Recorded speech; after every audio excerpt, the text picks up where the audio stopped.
Water testing, water testing.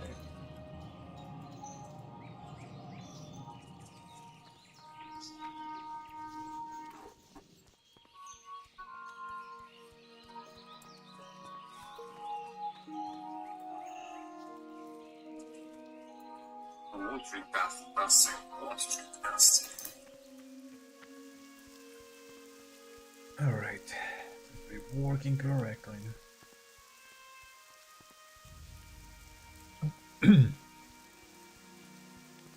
I had turned that off. I should have like some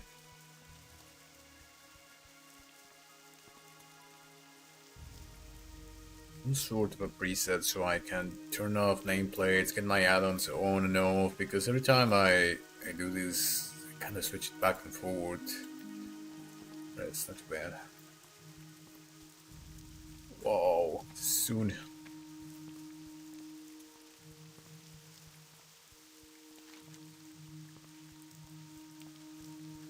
So I'm gonna we'll continue questing today in Ambershire. I am almost level 30. I need to get level 30 for sure tonight, because tomorrow I want to get one of the big dungeons. And I want to see how it works. I want to see how it goes. And they slap pretty hard, even though it's a level, let's see. Here, Atlas loot. Oh man, I'm logging so late.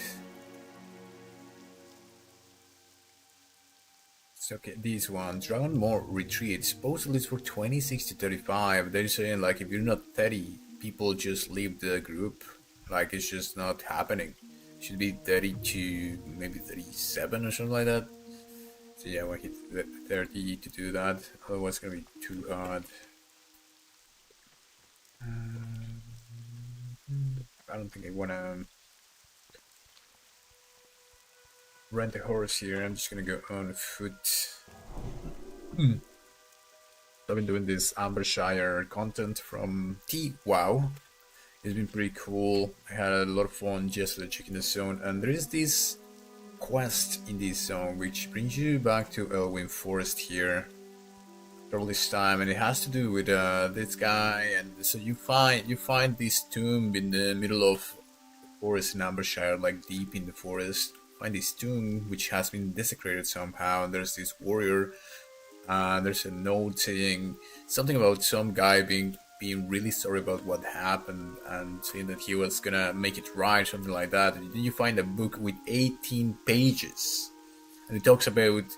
I'm gonna make a video about it in my other channel. My other channel is called Baylicious, just like this, where I talk about more like just gaming stuff and memes and maybe a little bit of like politics, kind of culture, kind of social. I don't want to mix it up with the whole lore thing that I'm doing in this channel.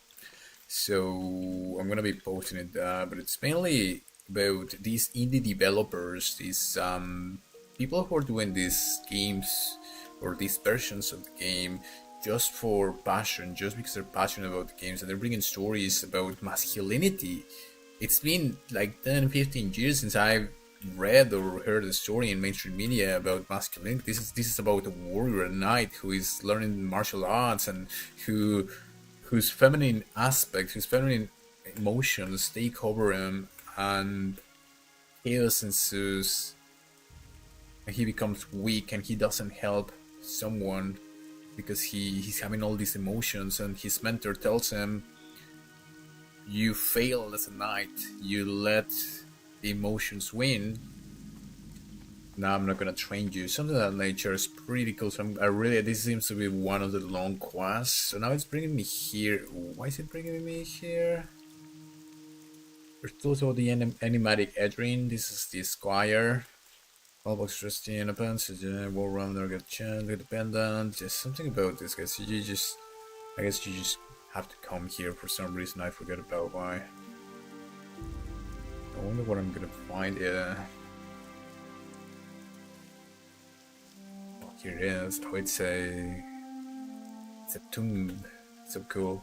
So I don't know where you find this tomb in the middle of Elwyn. So this is all new content for classic World of Warcraft. Interesting. What do I find here? Grave has long been overgrown, yet the cross is still somewhat intact.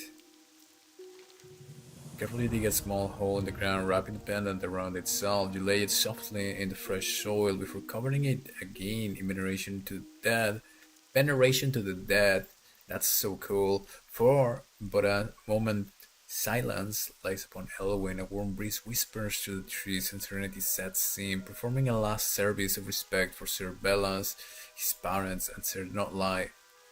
Stand in silent contemplation before continuing your path. Nice. Okay. I guess it was just a chill little quest about honoring the dead in his grave here. Pretty cool stuff. Oh, well, now I'm wondering, was that it? That was 18 pages. That was a story of 18 pages in a book that you find in somewhere in Ambershire. I always love these quests about veneration of the dead and being a paladin and just letting the spirits rest and doing these last wishes and stuff. I find it very wholesome. I find it very cool. More and more, we have less of that.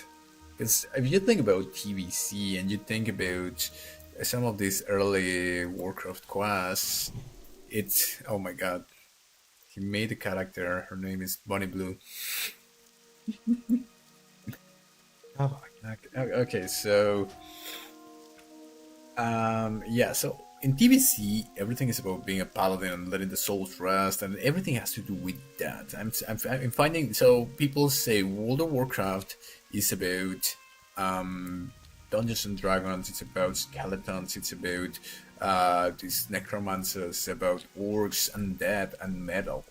That's what it's all about.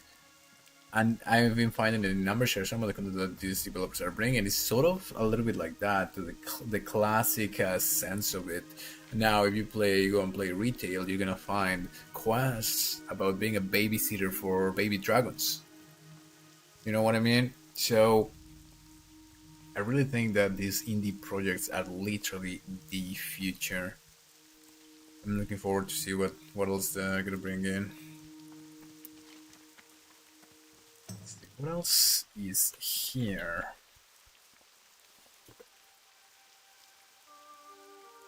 So, I think I needed to go to some other places. Maybe Westfall?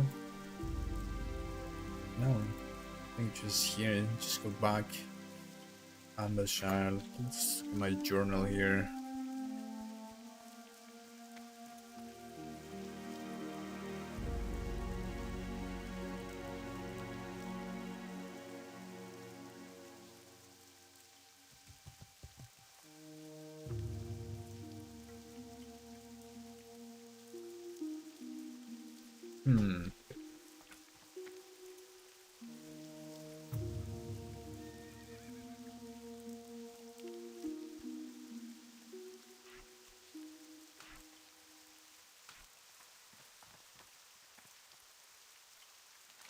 Air horse.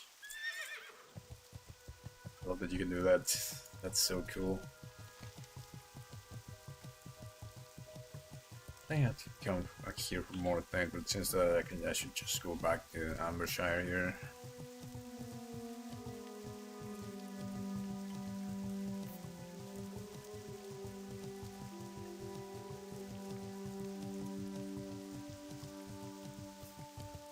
I wonder how many people are playing right now. Late night and Saturday night, North America. Wait, no. How do I do this? It used to show me everyone in the server when I did this. Not like everyone.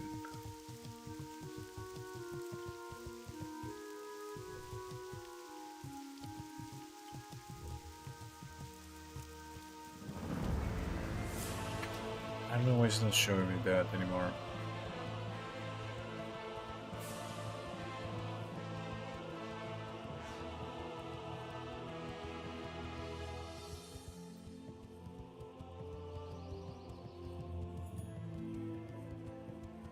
It's a bunch of people creating lobby characters. Keep seeing them on and on and on. No layers in Stormwind. Everybody who is in the server and is in Stormwind is here, right now. Bunch of turtles all over the place. It's kind of funny. I may have to do some quests here. I could have sworn that I had some quests to do here. Guess not.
Pretty darn epic.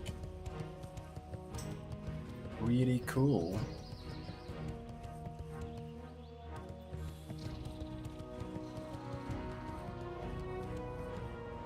Don't spam more than once at any time. I like you guys. Don't want to add to ignore. Lol, ignore.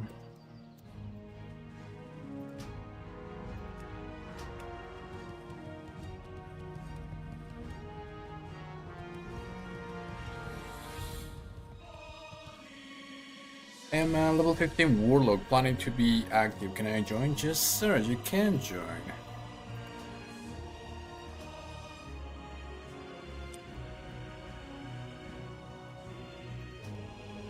Listen, like, if you don't want to see the spam, I'll just block people. Like, I don't care who you are, you're not in your respect of thoughts, just block me. Like, who cares? He's like, I like you guys, but don't spam. Just block me, man. What are you doing? I'm trying to set up a guild here. I got almost 40 people. I got almost 50 people now in my guild. It started only a few,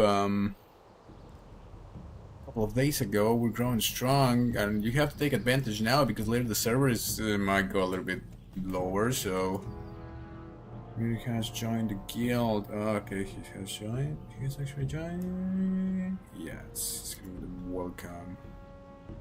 Take this off. Yes. Will I die if I jump from here? Wish there were more stairs.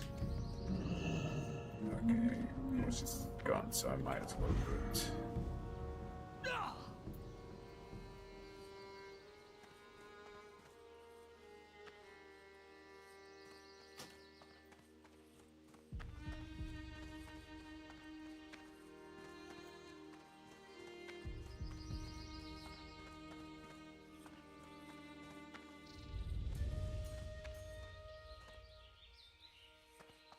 It's the new music and also the music, like everything they do, like every little thing, it kind of goes into it.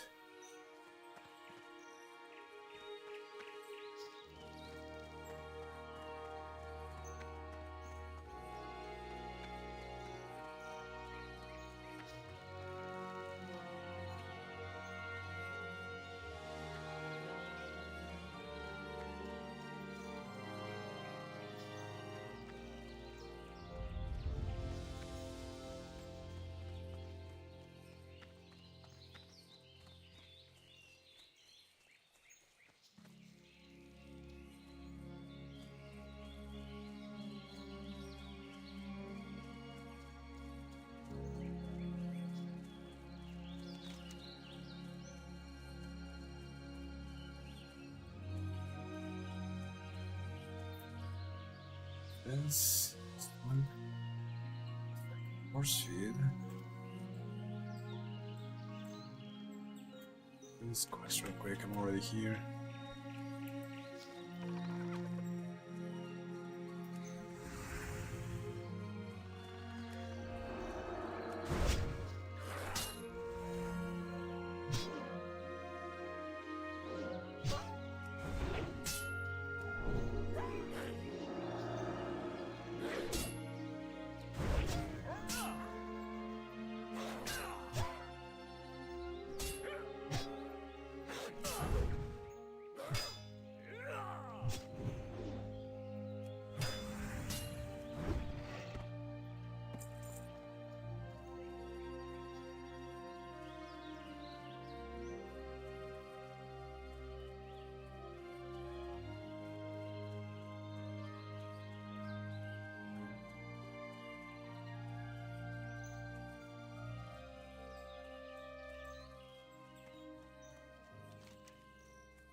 What do I have to do here? Okay, that's good. He kind of just inked it. Now, where do I get stuff? Oh, it's a thing that I have to look here. Please, go get him. Ink for me, boys. No! Darn it.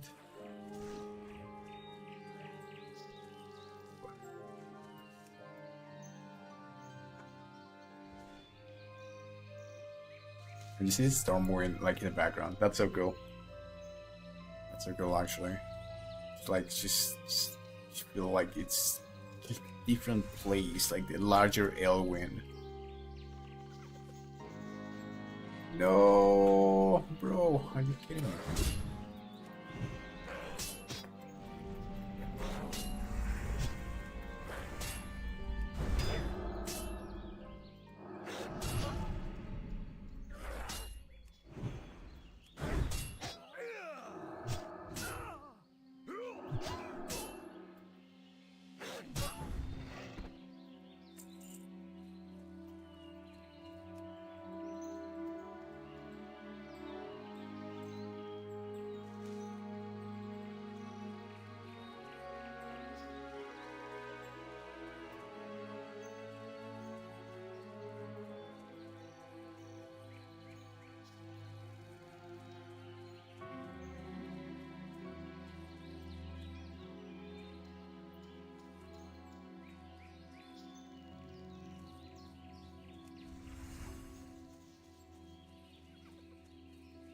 No! Darn it. Might be good here.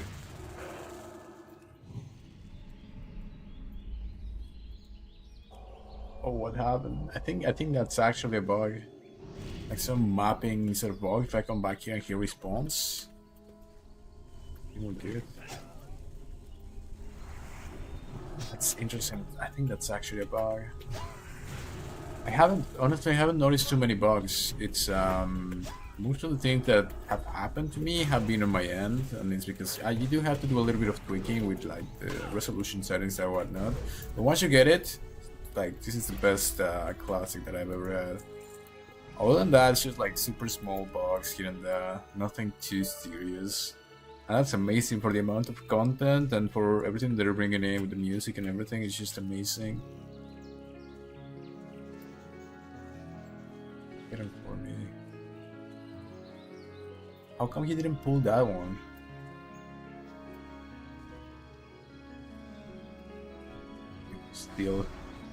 I'll go steal his things. Oh man, I should help him.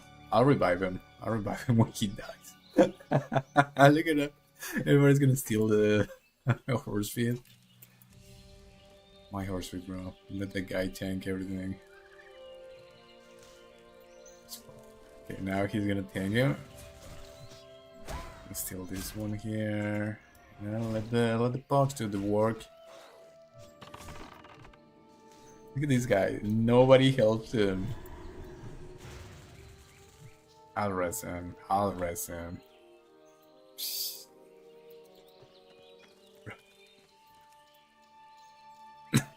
He is the. Oh, they're gonna come back here.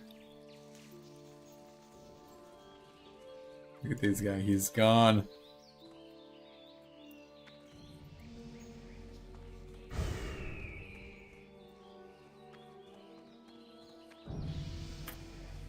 Fine.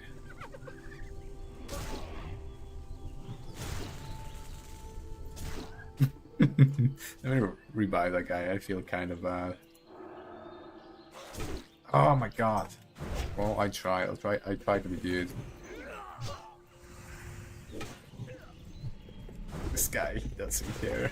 Oh my god. Now I feel this is what I get. This is what I get for not helping that priest.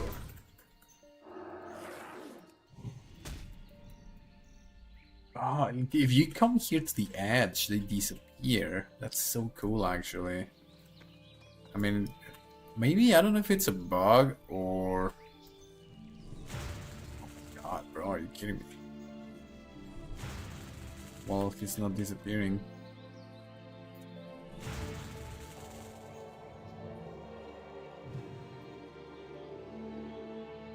Is he a shaman?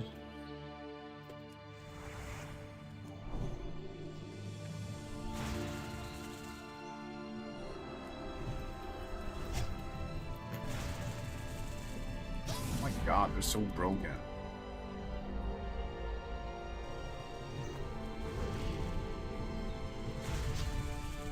Oh, in trouble here. I think I might be in trouble. Oh my god, he healed. I am in trouble.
How is he not taking any damage now?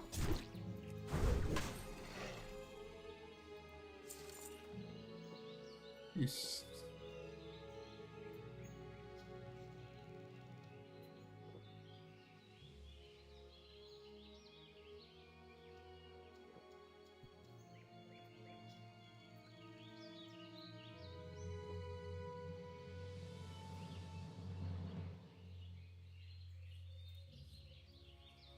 Only priest has reached level 4 in hardcore mode. I don't know, I don't get how people can do hardcore. That's just insane to me.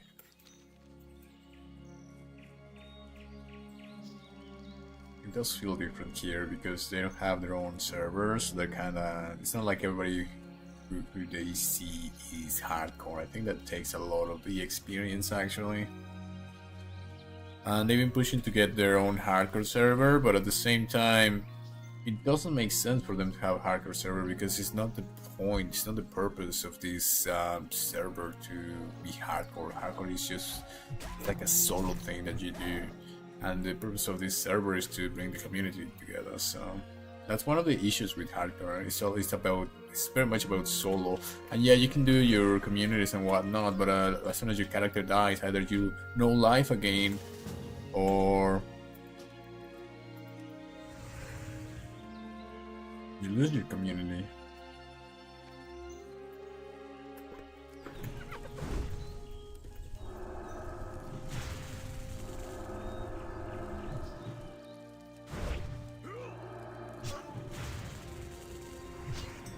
I should actually help this person just to get my couple of force feed stuff. No, they actually need very specific mobs, so it's not even the one scouting these force feed things. Oh my god, this mob, I hate him so much. Shamans are so broken. Oh my god. Am I gonna have to bubble here?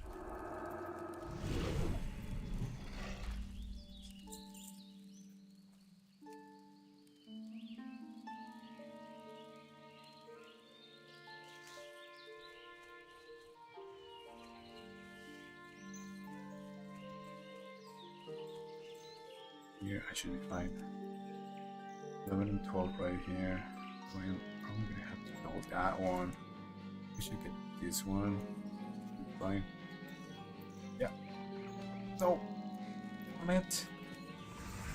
Lost it.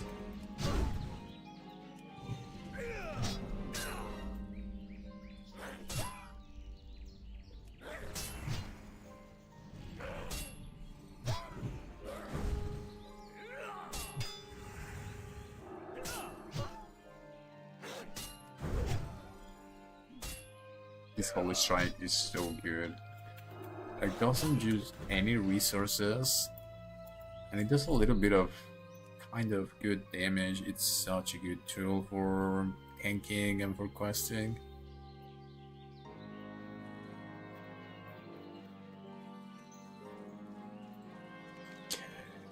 This one. Just go down.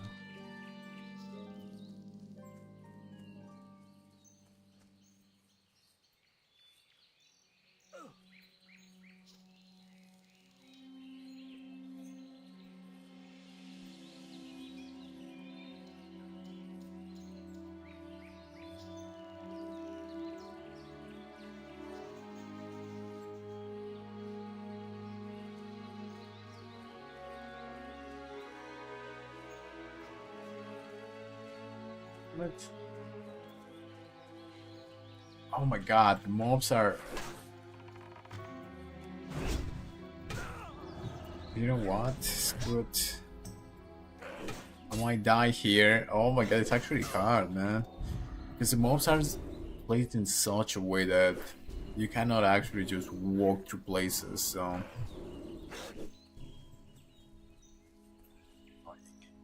Cool at the same time.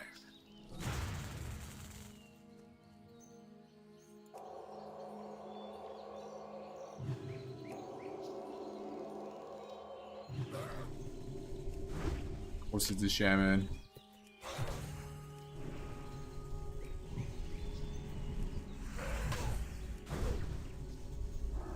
Getting tilted.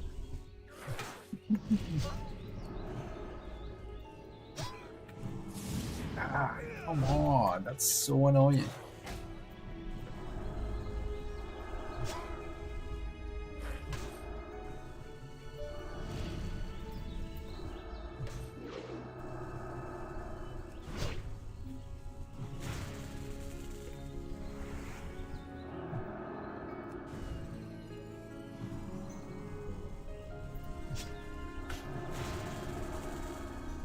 Man, shamans are just so broken. Even the mobs, like, even the mobs you cannot... Oh my god, are you kidding me? I cannot die to this stupid shaman.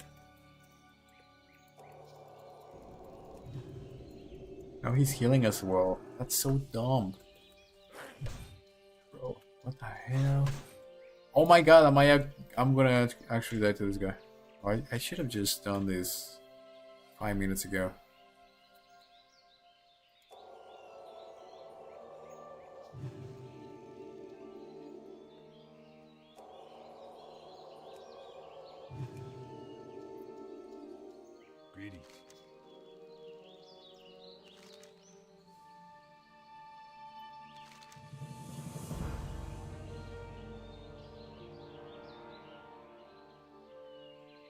tournament. Milton Hall. Okay, nice. For the Alliance. And start on. I'm gonna really have to hit 30 as possible. Okay, what's my next quest? Over here? Over here, buy honey, sparkling water. Okay, so I'll go here and sell. And Village Lancaster report message of Northwind. Level 32, I don't think I'm gonna be able to do it. I have to admit, Paladin Northwind is in a miserable state. Control. So that's the highness. As other most of my meant Stormwind protection months ago. My Preston Stormwind keep. Oh, what? Pick up the reports of Sir Amberwood. Oh, okay. So first, yeah, I knew I had to go to Stormwind, but it seems that I had to take the reports from those guys first. It's not too bad.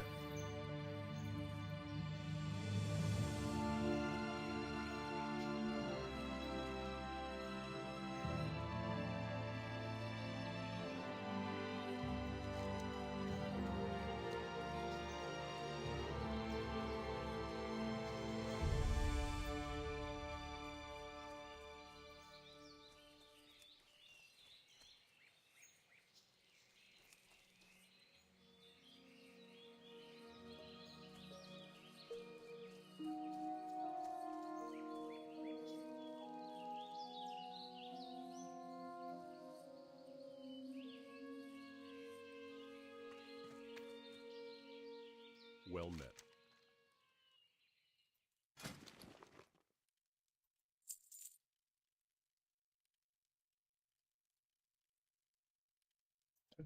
Silver.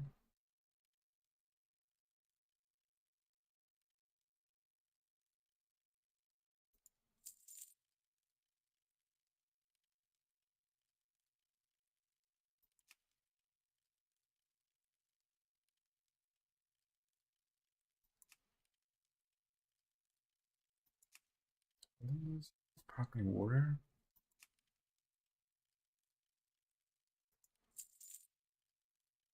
Okay. Go with honor, friend. Yeah, it's I thought it was a bug, but it's not a bug. Literally, you go inside the buildings and the music stops. That is so immersive now that I think about it.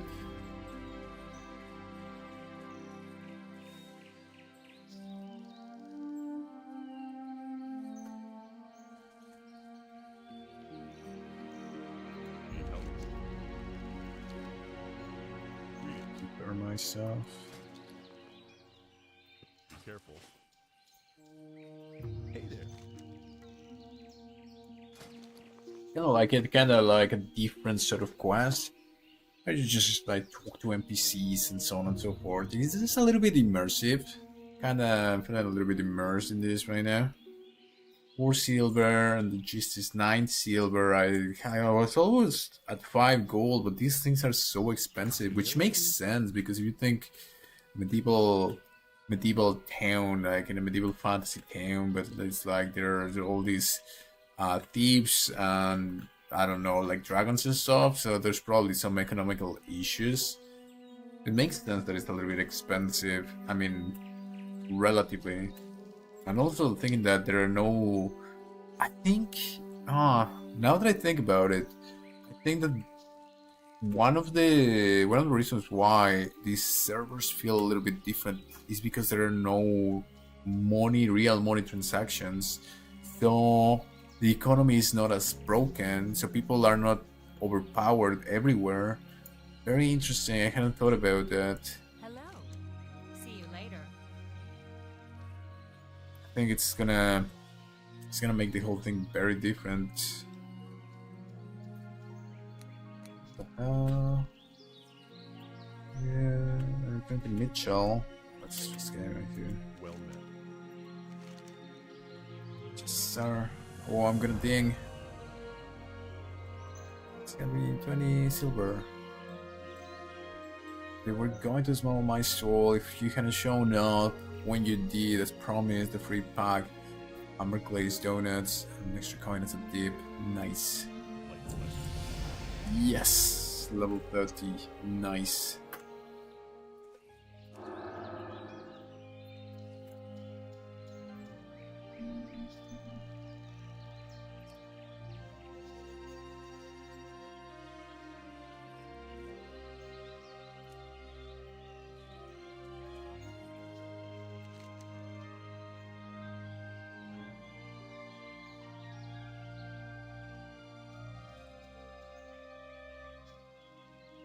To light the afterlife.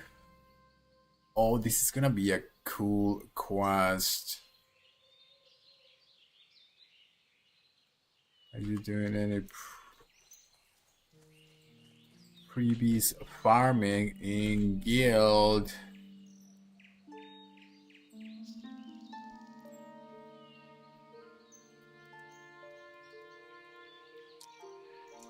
I literally have it on my thing. We are semi-casual, we are chill.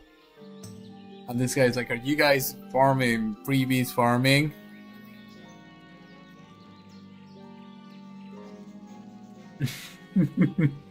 Not yet. We are chill. We're just chilling, bro. What are you talking about?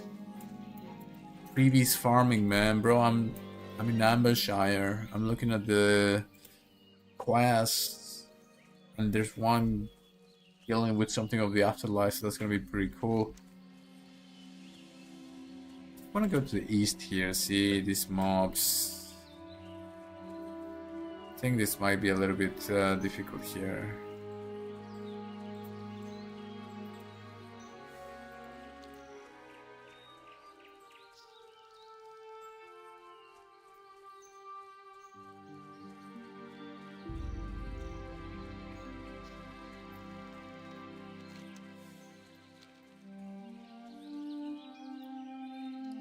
Take that quest over there.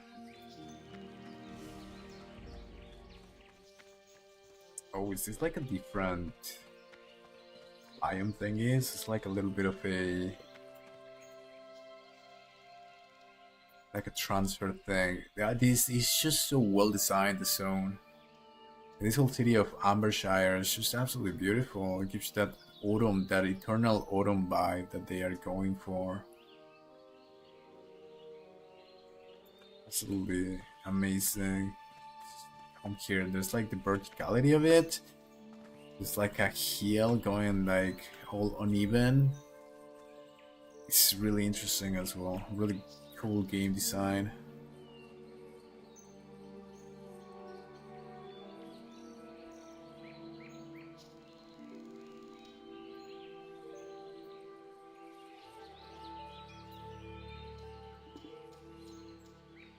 Wow, this is really cool. This church.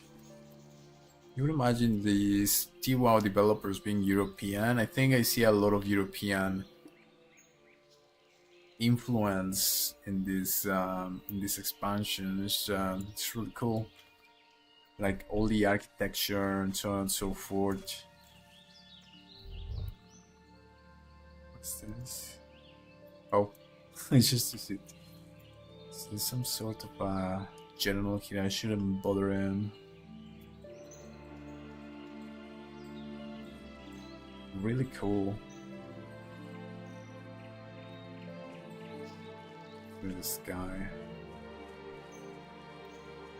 What can I do for you? Stay quiet while you visit the church and respect the departed's eternal rest. Remember that. The light has tested the lands of our kingdoms many times. For a handful of people, that was enough to deem their belief. A yearly gospel was held in our abbey, where we would remember all the dead on these lands. No matter how many hours it took, the abbot made his duty to speak each name.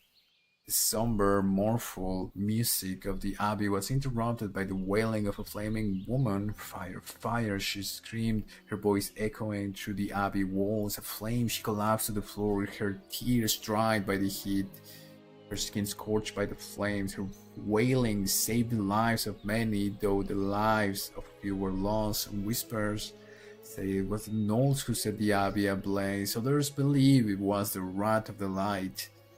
You even think the poor nun accidentally started the fire herself. Who speaks the truth? Go east to the ruins of the abbey. The stone wall still stand.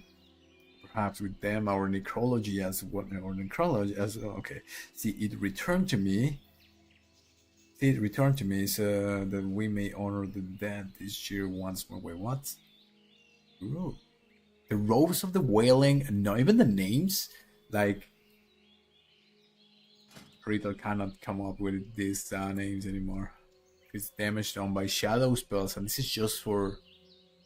Oh, this is cool. This is for a shadow priest. Really cool stuff.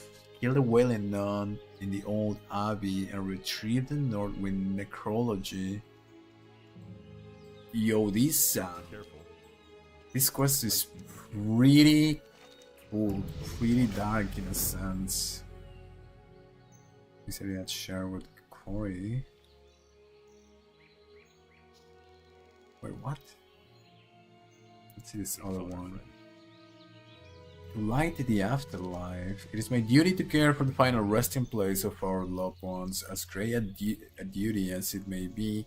Tending the graveyard with these two hands brings pride to my heart and soul, for what better duty is there than caring for those who are no longer with us? Who citizen of Ambershire come here daily, flowers in hand, remembering the dead has become a routine. Yet times have grown dim, dark even. It is customary to light the candle alongside the flowers placed at a loved one tombstone. In this way, the flicker of the candle may guide the soul back to our world so it may receive the offerings. Few merchants still walk the road, named after their profession, and thus the church has run out of candles. Sniveling kobolds stole what few we had left one night, cowering away in their cave. To reach this cave, you must follow the road, return to Lion's Watch, walk toward the Pumpkin Inn, and after crossing Grimmen Lake, you will find a cave nearby. Return the candles to me. Okay, so the other one was just like a gnoll quest, kill the gnolls. This one is get the candles quest. But the way it is written, it's just so beautiful. I find it amazing.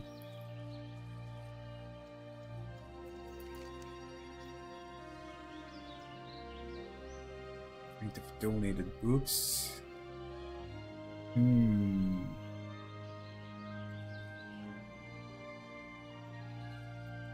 Let's see. What else is in this chapel here? Really cool.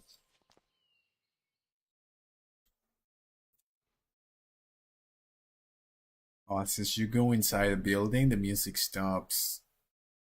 What an amazing little touch. It's like a tomb back there.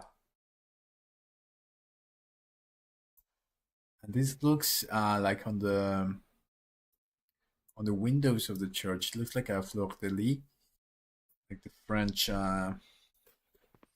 symbol. That's so cool. Can I help you? Professor supporting Sister Asha with her educational duties, but the image of that burned abbey just can't escape our mind. It's mortifying to see what's happening to Northwind. When I returned here under the recommendation of Archbishop Benedictus to assist Sister Argent, I have never imagined this is what I would find. The people are terrified of the invasions from the eastern lands, and criminals have set foot in our hills. Even the old abbey is... Excuse me, I spoke out of turn, forgive me. You see, Northwind is my place of birth. I remember its mellow nature and the carefree days one could spend here, but I guess those days are gone. If I had known, I would have taken Mother with me. Her resting place being overrun by horrors of the past, it breaks my heart. She died when I was still young. Her urn being placed in the crypt of Saint Mary Abbey, Paladin. What I ask is by chance too much, but would you be willing to gather my mother's urn? It would mean the world to me, and not be to your disadvantage. I bow it by my oath to the light. Have a good one. I mean, I'm a paladin, that's kind of what I do, so... Well met. Think of the children. Farewell. This is so cool. like all of these quests, dealing with death and then with sorrow, but it's also like a beautiful place at the same time. But it's just this ever present, this Christian. So it's like a sort of a Christian thing, I think. It's like this ever present threat of death, even in the most beautiful of places, and all the lore. So a lot of people. Yes, good. So I watched a video from Nixium, and he was talking about how we shouldn't, like, these big cosmic threats that the lores in, like this midnight, that new threat, like something about the boy, then this new dark villain, whatever her name is, I forgot, the one that is that is always showing her feet, I forgot her name. Shout out that. And so it's always about the big boy, the big jailer, and like how we want like more down to earth stories. I mean, at least that's what they were saying, right? But I don't think that's the case. I think there is these larger themes having to do with these big problems, big cosmic problems. But the way that it is done in modern retail is just really not that good.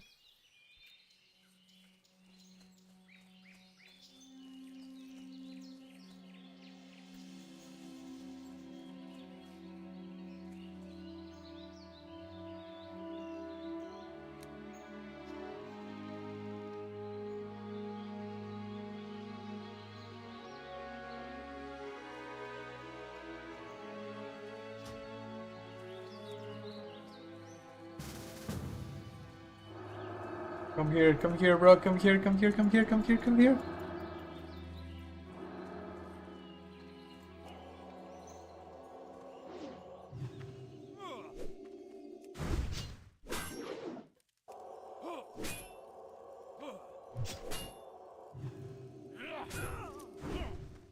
Yeah, got it. Nice.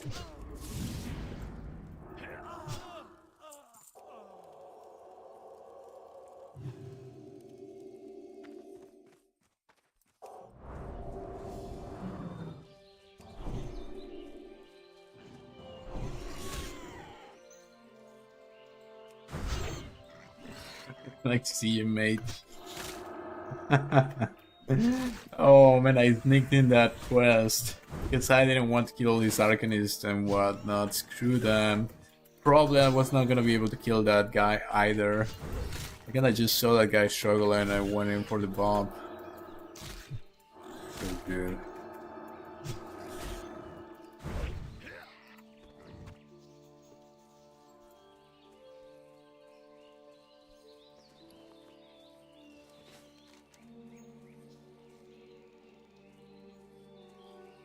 Let's go here and see who's going what's what. Lord Amber will report. Let's see.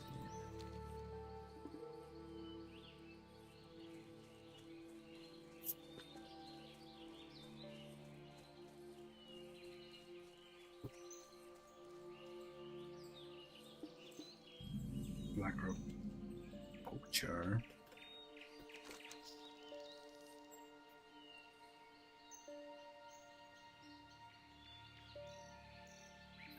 34, this one is 31, 32. Still really hard for me, like Dark Iron Supervisor. This zone is so big, I just realized. Probably I should go back here. Maybe check even these quests over here, they seem to be lower level as well. Probably a good idea.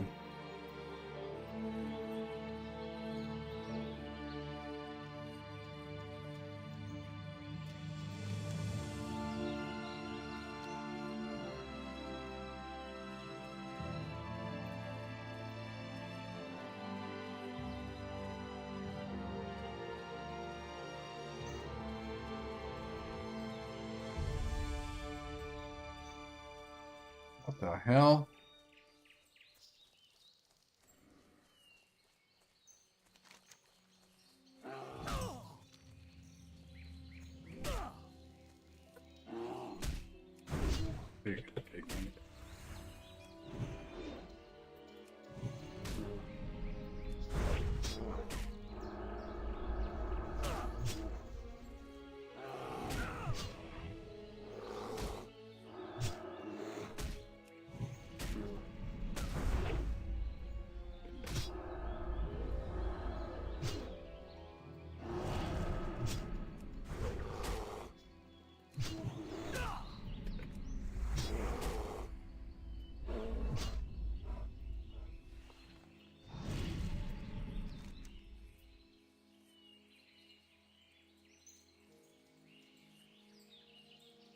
We'll think of the children. Let's read this quest.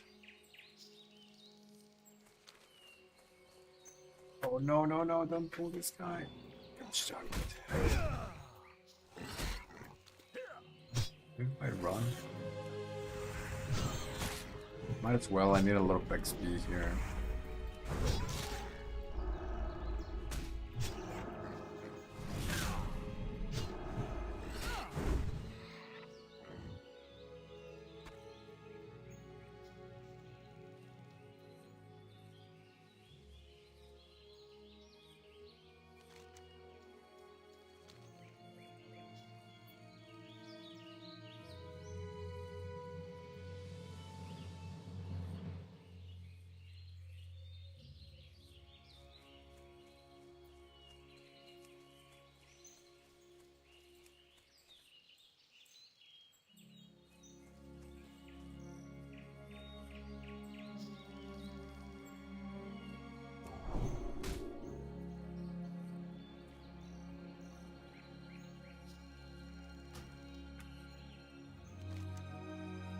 For a moment, I'm in a bit of a crisis right now. Just need to be right present to my problem. I'm traveling merchants and books for all ages, interests and interests. Once a month, it comes to Ambershire with delivery from the church in Stormwind, the nations, from citizens for all the orphan children, attending the lectures and school held at the Ambershire Church. This is the Ambershire Church, beautiful. I absolutely love it.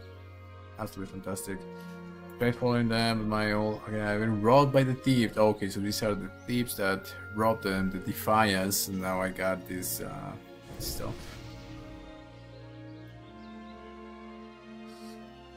Morning, all. These guys are waking up, and for me it's like 4 a.m. Morning.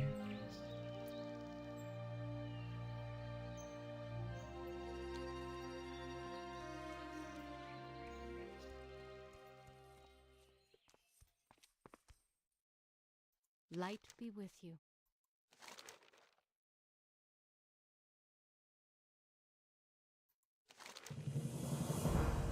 Hi, Cammy. I met him on my short trip to Ambershire. When I gathered the children for school, he told me what happened. Shocking. There are faithless heathens stealing from those who have already been dealt a bad hand by fate. The light will shine upon you with benevolent rays for your heroic deed. Good paladin. Go with honor, friend. Nice. King's honor, friend.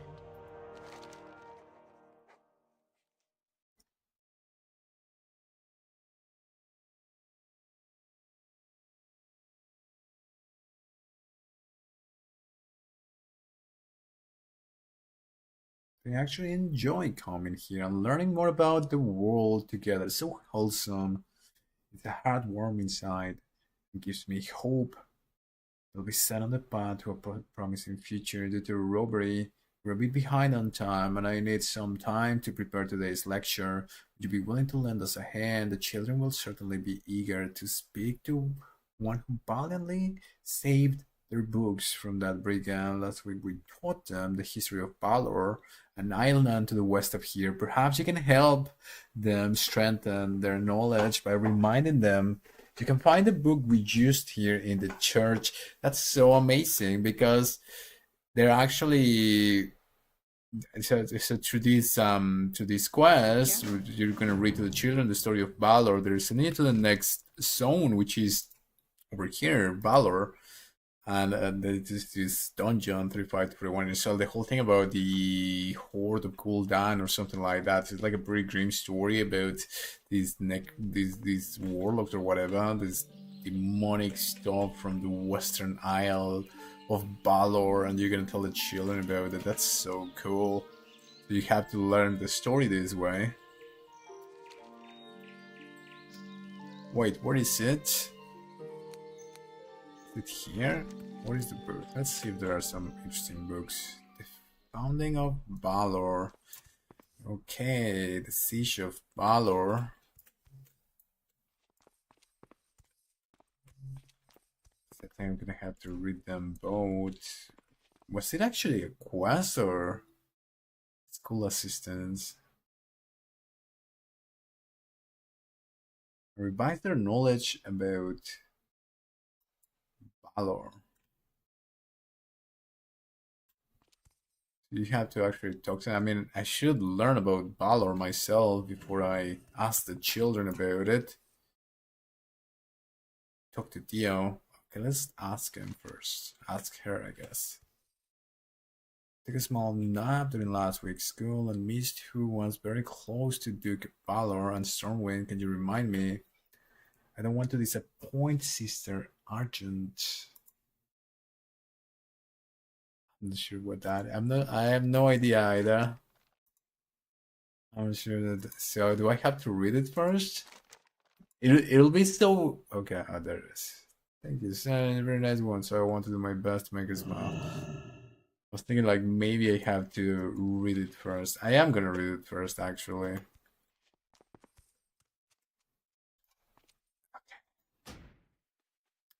So that little request was 18 pages. I wonder how many is gonna be here. Let's see. The founding of Balor.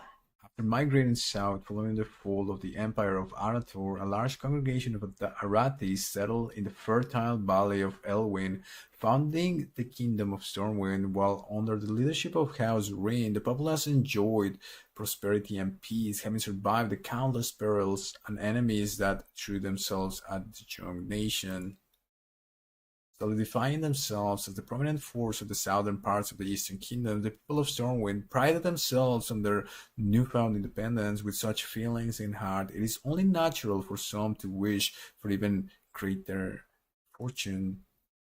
One such individual was the charismatic Duke Balor, so it was Duke Balor, so that's why it's called Balor. Interesting. A fairly influential nobleman and merchant who knew his way around the people, having discovered an isolated group of islands full of natural resources in the great sea west of Stormwind, he gathered a large group of like-minded followers in pursuit of even more wealth. It didn't take long for the settlers to establish a small settlement called Breezehaven, named after the fresh and salty winds circulating their new home. Now, want to make a little bit of parenthesis here, like the way they write these things, just explaining everything. This is very good writing because you can literally go in there and feel the breeze in this Breezehaven place. You get the story going. Like you don't get this in retail World of Warcraft right now. You don't get this in these new games coming up. Surely there were a few settlers doubtful about the Duke's promises. However, not long after the first mining work started, it was clear that his words could be trusted. The island was filled to the brim with plentiful gold veins, showering the settlers with unprecedented wealth. Using their immense fortune, Balor quickly became its own self-sufficient town, and soon after a valuable merchant port. Of course, this did not go unnoticed by King Baratheon Rin, monarch of Stormwind. While not fearing that Balor's current autonomy could pose a threat to Stormwind, he could not deny the potential uses of a maritime port could open for Stormwind. Thus, he ordered the prestigious Greyhound family, arguably Stormwind's most renowned merchants, to join Duke Balor on his island, acting as a double agent for the king. Becoming a bustling trade point for all sorts of goods from far and wide naturally drew the attention of more unsavory folk. Following the years of Balor's rise, its reputation had found its way into the dens of powerful pirate captains and lords seeking fame and booty. They hailed from Plunder Isle, a lawless offshoot of another nation founded by Arathi settlers, Kulturas. While only facing skirmishes at first, their assaults slowly became more and more daring and vicious. Becoming a bustling trade point for all sorts of goods from far and wide naturally drew the attention. Oh, wait, did I already? Oh, yeah. I actually click it. Praying for his people's future, Duke Balor saw desperation drawing closer. Luckily for him, his eldest daughter, Daria Balor, a skilled and thoughtful tactician reminiscent of those in the Empire of Arathor, had a solution to their dilemma. utilizing the island's unique terrain and deadly cliffs to her advantage. She lured the bashful brigands and their ships into seemingly safe waters. However, without the knowledge that the people of Balor possess, there would be no way these pirates could navigate the perilous reefs. The scoundrel vessels crashed against the steep rocks, sinking below the surface to their watery tombs. That strategy proved successful. The pirates were driven off and she was heralded as Balor's heroine. A grand feast was held for 5 days straight, filled with laughter and joy, celebrating the island's prosperity and rescued existence. Unbeknownst to the cheerful crowd, however, was trouble brewing across the sea. We're on page 10, the other one was page 18. Let's see. Furious about his severe loss at the hands of Duke Balor's daughter, the Lord of Plunder Isle was not about to let that impertinent woman trample on his honor as the famed regent over Azeroth's seas. As if fate had dictated it, he had a trump card at his disposal. One of his surviving crews was able to capture a terrified citizen that oozed cowardice out of every pore. Greedy and unloyal, he accepted the offer he had been given without second thought. With his knowledge, the pirate ships would finally be able to navigate the ruthless sea of Balor. This is amazing. Page 10. So I'm reading, the reason why I'm reading this is because I might make videos about this whole thing. And I'm pretty sure that 90% of the player base are not going to be reading this. They're just they're already farming pre-besting slot. Somebody's gonna do it. Okay, page 10, there it is. Okay, so now I know what this whole thing is about. I was looking for information about, because I like to go into the zones and know where I'm going, because I'm going there. So right now I'm in Ambershire, and then the dungeon that I'm gonna be doing is this one, as I am here in Ambershire. But then after that, I think I gotta go here. What is it? Yeah, and after that, I'm gonna go here to Grim Reaches just to see who's who and what's what. But then after that, I'm gonna go here to Balor. When they say that you have to swim all throughout here, and there seems to be a sea monster in here. And then in here, there's the Storm Road Ruins, which they say that this is like an end game dungeon. And the whole thing is pretty darn epic, to be honest. But I bet half of the people who are already 60, they have no clue that all this lore, all these things. So I kind of wanna. Somebody's gotta do it, you know. Somebody's gotta watch these videos after about the story of Balor, or Balor or Balor. How do you say it? I don't know. The Siege of Balor. Pirates of Plunder Island were eager to ravage the wealthy Balor. Now, knowing how to navigate the seas around the island, they had the element of surprise on their side, and thus the first siege of Balor began. With an armada of vessels creeping in from the horizon, day after day, the pirates drew in closer to the island, showing their nautical prowess by evading the rocky reefs using their newly acquired knowledge. The citizens were distraught, begging for Duke Balor to save them from their doom. Stormroad Castle may have been well fortified, but the rest of the isle was defenseless, for the rampaging swashbucklers and the few ships they possessed were not enough to hold their advances. Curling the populace into the castle was the only thing he could do for now.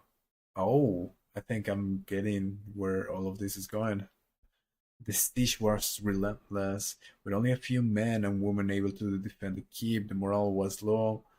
It was not to stay that way as Duke Balor's daughter, Daria, once more rallied the people to defend their home and their future, commanding others to mount the few siege weapons they had. She herself took the charge in direct combat, leading those able to fight fierce battles were fought, and with many Arati veterans on their side, the people of Balor were able to push the pirates back. Their celebration was cut short, however, as the Lord of Plunder Isle himself entered the battlefield and the fighting began anew. Swords clashed and bodies fell to the ground. Daria herself was up against the pirate lord. They engaged in a violent duel, with one strike of their weapons more vicious than the last. The Duke's daughter was able to outrange her opponent with her halberd, but struggled with keeping up against the incredible speed of his saber, pushing her further and further into a corner. The pirate lord knew how to counter her range disadvantage. Daria herself was a competent fighter, but this man she was up against was clearly a battle-hardened warrior. Her resolve to save her home was not to falter. She continued parrying his strikes one by one, completely focusing on the metal of his sword. In her determination, however, she did not notice the dagger he pulled from beneath his coat. Even before she could see it, she felt its cold iron in her side. Shocked and caught off guard by his fight, she lost sight of his saber before quickly getting disarmed. With a grin of malice, the pirate lord thrust the blade into her, ending her life. Those able to witness it were horrified. Her father, who watched all of it from atop the castle walls, could not believe his eyes. Terror, grief, and despair all culminated in him sight of his daughter's lifeless body being thrown in front of the castle for all to see. Duke Balor was completely mortified, and if it had not been for Lord Eugen Greyhan, then the castle would have been stormed at, reminding him of what Daria fought for. He managed to release the Duke from his stupor, causing him to have the remaining forces retreat into Stormroot Castle.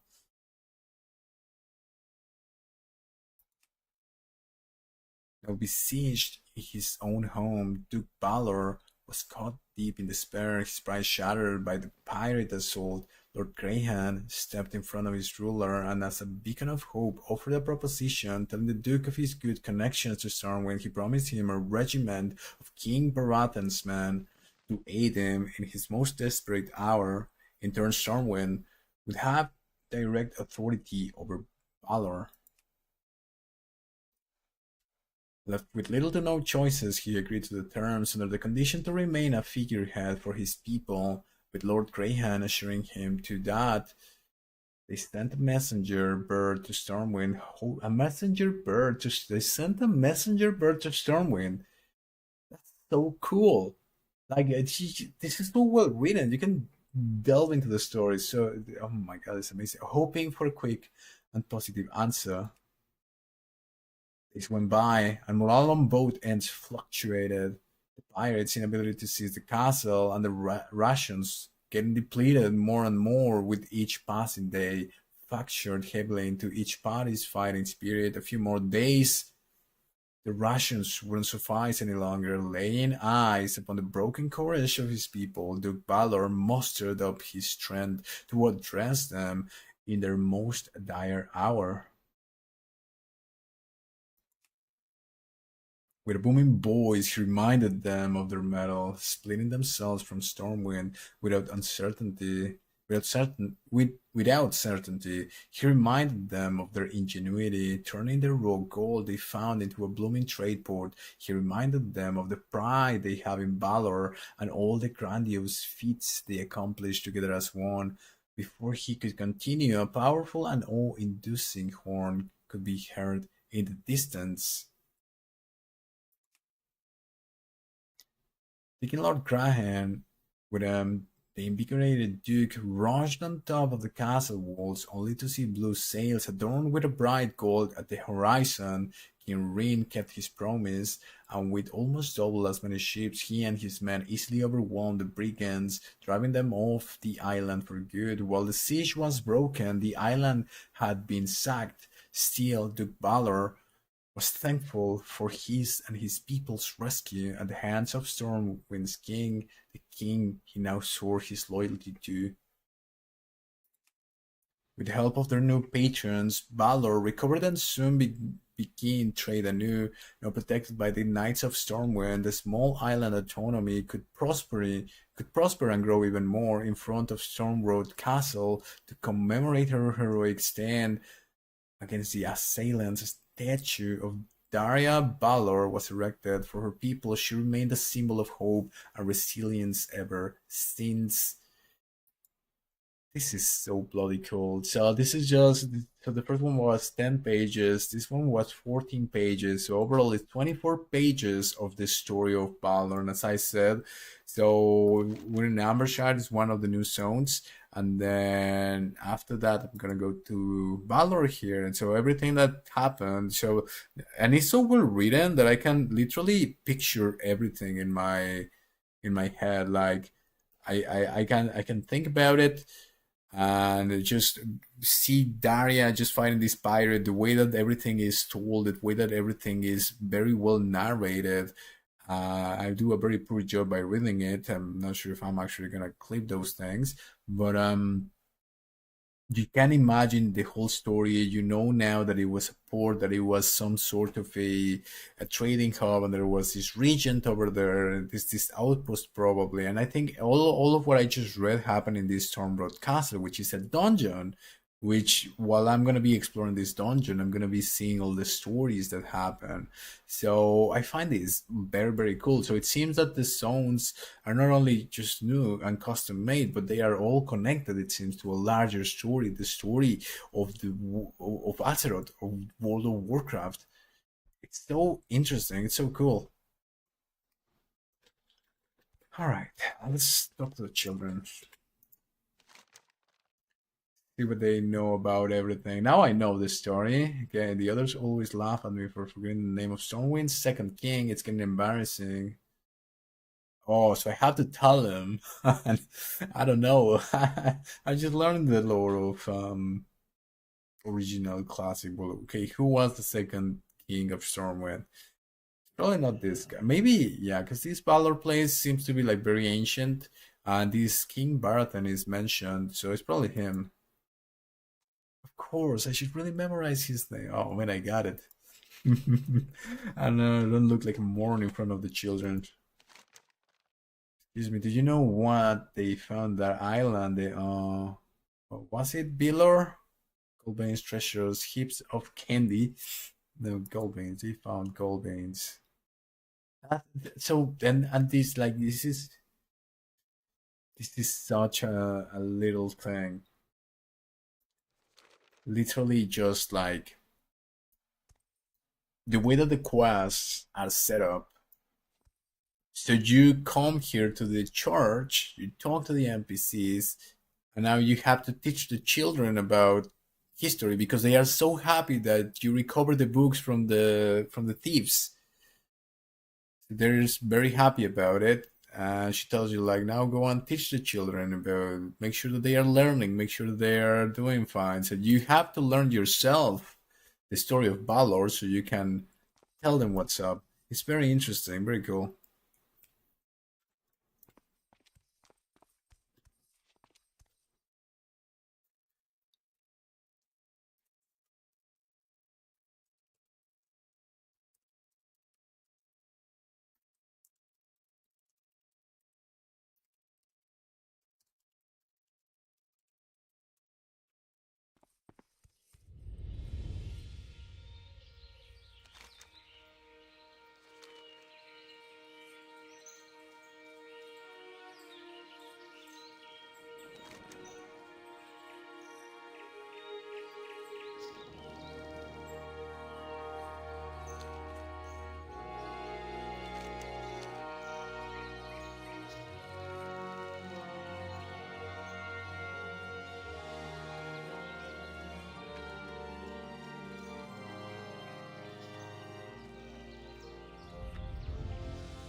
I'm gonna do 1 hour of questing. I think I'll maybe just finish this quest, so I'm gonna just listen to some lore here. Let's see what I can find.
Hello everyone.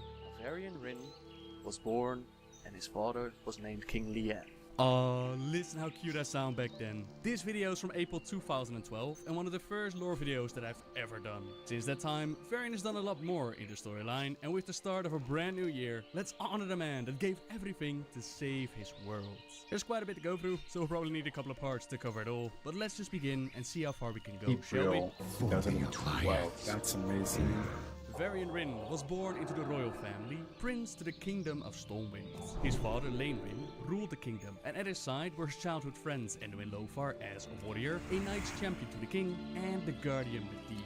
The Guardian was magically empowered to defend the kingdom, and things were relatively peaceful for a time. That is, until the spirit of Sargeras, hidden within Medivh, made contact with the Orcish horde Gul'dan. Sargeras wanted to weaken the world and get it ready for Legion invasion, and the Orcish horde were perfect for this cause. They worked together on opening the Dark Portal, war was spreading to Azeroth, and Stormwind rallied to defend its kingdom. The good side of Medivh was still doing his best to fight back against Sargeras, and he was placed people around him who could be his downfall. People like his apprentice Khadgar, but also the half-orc, half-Draenei, Garona half-Orcan. Garona was bred and trained in Order of Gul'dan to become the perfect assassin, had spells placed on her mind to keep her obedient, and she was sent by Gul'dan to keep an eye on Medivh. She eventually revealed herself to Khadgar, seeing humans as a potential means of escaping Gul'dan, and they eventually discovered Medivh's corruption. Quickly fleeing the town of Karazhan, they made their way to Stormwind to inform them all about what was going on. Enwin Lothar believed them, and together with some more soldiers, they made their way back into the tower to confront the Guardian. There, a vision was shown to Garona and Khadgar. A vision in which her future self, she murdered King Lane, and both of them knew it to be true. Regardless, the vision ended and the battle with Medivh was on. He literally drained the youth out of Khadgar, making him look like a very old man, but together they were able to stab him, and as Sargeras tried to manifest, they chopped off his head and they put an end to this threat.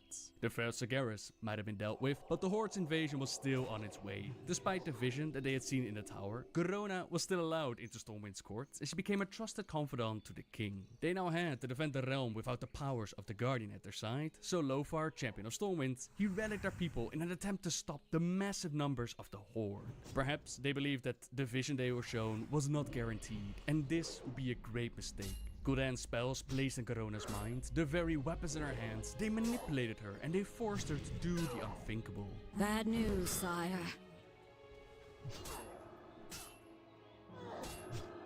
The clans are united under Black Hand in this assault. They will stand together until Stormwind has fallen. Gul'dan is bringing up his warlocks by nightfall. Until then, the Blackrock clan will be trying to take the eastern wall. 1,000 deaths. We will hold until the reinforcements come. As long as men with stout hearts are manning the walls and the throne, Stormwind will hold. The orc leaders agree with your assessment. Varian walked into the room and he found Garona clutching the bloody knife. Tears were streaming down her cheeks. Stormwind was eventually destroyed by the orcs, and Anduin Lothar took all those that he could, including Prince Varian and Khadgar, and they set sail to the land of Lordaeron. The world had to be warned about the threat of the hordes. None could stand alone in this war. They had to unite and fight back. Now, as you might imagine, the tale of a force so strong that none of the kingdoms could stand against it. It was quite a tale to tell, and not everyone was immediately convinced. Some of them, like Gant Greymane, ruler of Gilneas, he believed that his kingdom was strong enough to crush any who would attempt to make landfall on their southern coast. And then, people like King Perinold, ruler of Alterac, he wondered if they could not simply negotiate with them. But Lothar's words were eventually able to convince them that the Horde wanted their world and would settle for nothing less, and that their might required them to stand together. So it was that the Alliance of Lordaeron was formed, and the war for the world was on. Varian himself was not directly involved in the war effort. At such a young age, he had seen everything he had known, his family, his kingdom, burned to ashes by the orcs. King Terenas, the ruler of Lordaeron, he was kind and wise. King Lane had been a very good man, and they counted him as a friend and ally. They would do everything in their power to restore Varian to his throne. More than that, Terenas also realized that Varian needed to keep hearing his title of prince, needed to know that he was still respected, that he was still part of the royal family, when he had lost absolutely everything but his life. The boy was left in the care of Terenas' son Arthas, who didn't really know what to say to Varian, so he told him about this fowl that he had seen being born yesterday. It sounded insane, but it was the first thing that sprang to his mind, and he spoke earnestly. Varian turned toward him and gazed at him for a long moment. Emotions flitted across his face: offense, disbelief, gratitude, yearning, understanding. Suddenly, the brown eyes filled with tears, and Varian looked away. He folded his arms and hunched in on himself. His shoulders shaken with sobs, he did his best to muffle. They came out anyway. Harsh, raking sounds of mourning for a father, a kingdom, a way of life that he probably hadn't been able to grieve until this precise minute. Arthas squeezed his arm and felt it rigid as stone beneath his fingers. "I hate winter," Varian sobbed, and the depth of the hurt conveyed by those three simple words, a seeming non sequitur, humbled Arthas. Unable to watch such raw pain, yet powerless to do anything about it, he dropped his hand, turned away, and stared out the window. Outside, the snow continued to fall. These two boys grew very close during their time together. Although their first meeting had been laced with grief and awkwardness, Arthas had discovered that Varian had actually a strong spirit and a generally optimistic outlook. They also discovered that Varian was far superior when it came to fighting. Terenas had always been trying to protect his son, which is why his training hadn't really begun yet. Varian's father had also tried to protect him, but he had failed. The realities of life have a way of intruding like that. But Varian promised his new friends that when the war was over and proper trainers could be spared again, that they would talk to the king together. And the war would eventually be over. The Alliance of Lordaeron, they were able to defeat the Horde, but the price of the victory was great. Many lives were lost, including that of Anduin Lothar, but they had reclaimed the world and rebuilding had to be done. The orcs that surrendered, they were placed within internment camps, while the reconstruction of Stormwind and even the building of Netherguard Keep, aiming to keep an eye on the Dark Portal, they were placed upon the shoulders of the Stonemasons Guild. The leader of this guild was Edwin Van Cleef, and the camps and all this rebuilding, it naturally cost a lot of gold, which once again led to a bit of discussion amongst the rulers. Greymane particularly wondered why they had to spend so much gold on a wall, a tower and a single keep, just to keep an eye on the Dark Portal, but Varian asked them how great of a price they put on their safety. Nothing worth having ever comes cheaply, and Terenas, he was very proud of the recently crowned young king of Stormwind, who had grown up to be a clever, charming, noble young man, a natural leader and a gifted diplomat for one so young, despite all they had lost at such a young age. Their gold was put to good use, since Stormwind had not only been rebuilt, it was even stronger and better than before. They've added the Dwarven district, they've added the deep run tram constructed by the gnomes to make passage to Idaforge easier, and this kept the alliance between the humans and dwarves strong. Building Netherguard Keep was also a very good idea, since the Dark Portal would reopen and the Horde came back to Azeroth. This time, not in an attempt to conquer the planet, this time they came to collect powerful artifacts which allowed them to open up more portals and invade different worlds. The Alliance of Lordaeron, the Sons of Lothar, they figured out what was going on and they realized that they could not let the Horde go through with this. They could not allow them to spread the same pain and suffering as they had brought to Azeroth, so people like Trevelyan, Illyria Windrunner, Khadgar, Círdan Wildhammer and Danav Trollbane, they took their troops and they ventured forth through the Dark Portal to take the battle to the Orcs' own worlds. They were successful in stopping them from invading different worlds, but they were also forced to close the Dark Portal from Draenor's side. The people back in Azeroth, they had no idea what actually happened to them, if they were still alive or all gone. So to honor these brave sons of Lothar, statues were built in front of Stormwind, so that all who would enter the city, that they could gaze upon those who had given their all to save the world. With the Dark Portal closed once again, a rare, relative time of peace entered Varian's life. He fell in love with Tiffin Illyrian and had a child that they named Anduin, in honor of the man who had done so very much for the kingdom.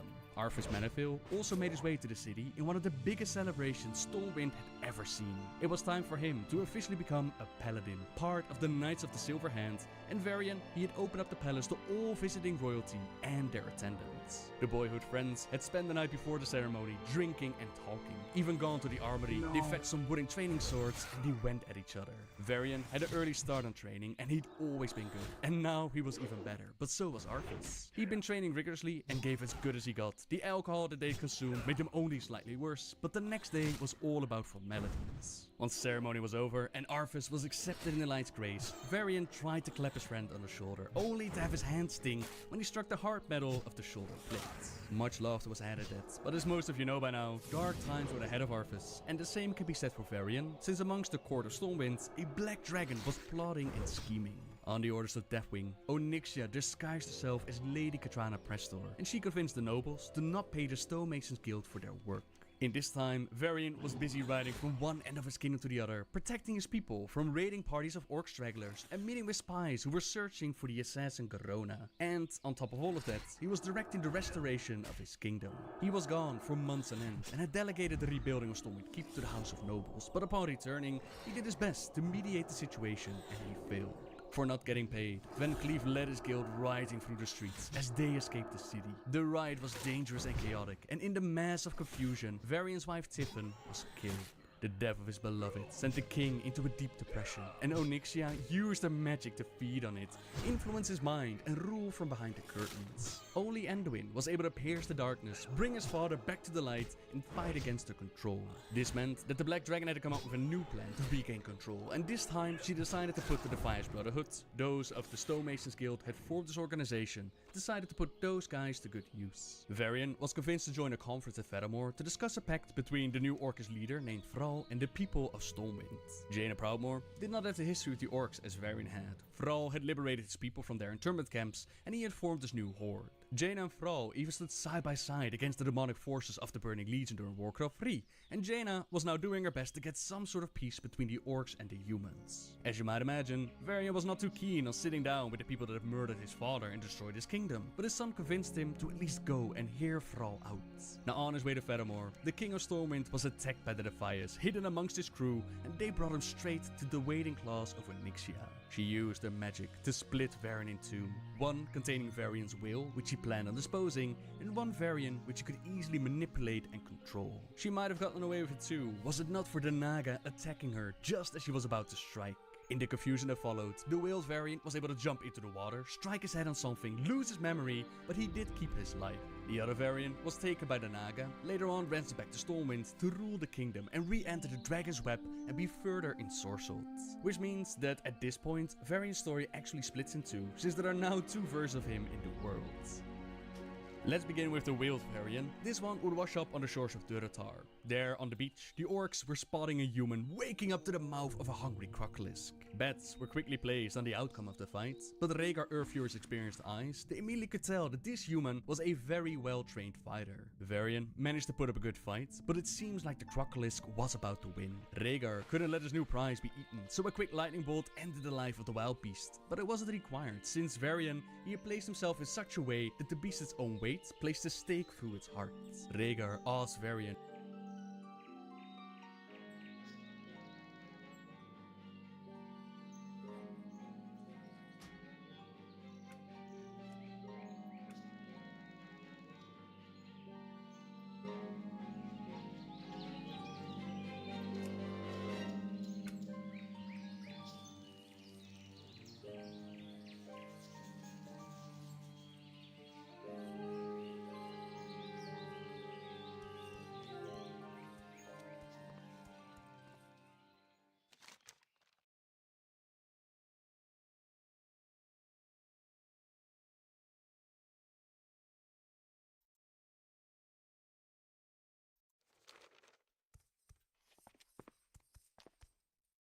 You need something?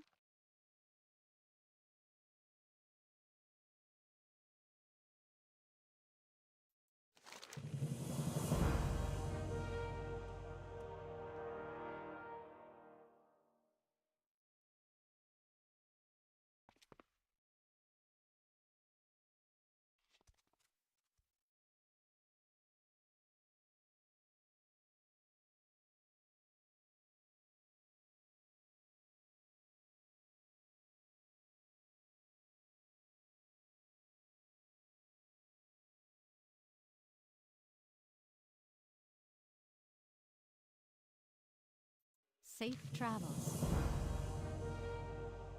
You learn something, she says. That's so cool. Just so well done. So amazingly well done.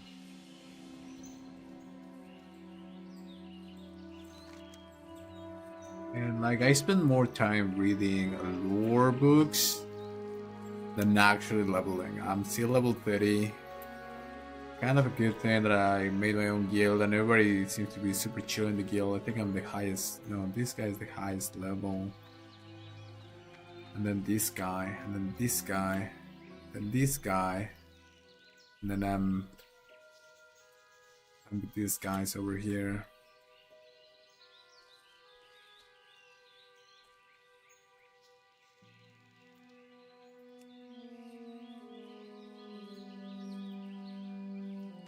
So yeah, pretty cool stuff. Ambershire, WoW project. I am just like this little shift of pace where you kind of come into the zone and go and do these things about buying stuff and like talking to the children after they're so happy that you retrieve their books because they're learning the history of Balor and so on and so forth. It's so wholesome, it's so beautiful, the leaves falling in the autumn. I'm absolutely loving the WoW project. They've done an amazing job. It's bloody annoying that Blizzard is trying to suppress them, or at least the YouTubers talking about this project. This is what it's all about. It's about passion. It's about all of this. Anyway, I'm done for the day. I'm exhausted. I'm gonna go to sleep. Hopefully, I'm gonna push a couple of levels tomorrow. I think tomorrow I'm gonna go hard. This weekend I have to go hard. Like, have a couple of weeks where I can push hard. Probably gonna go hard. Alright. Peace.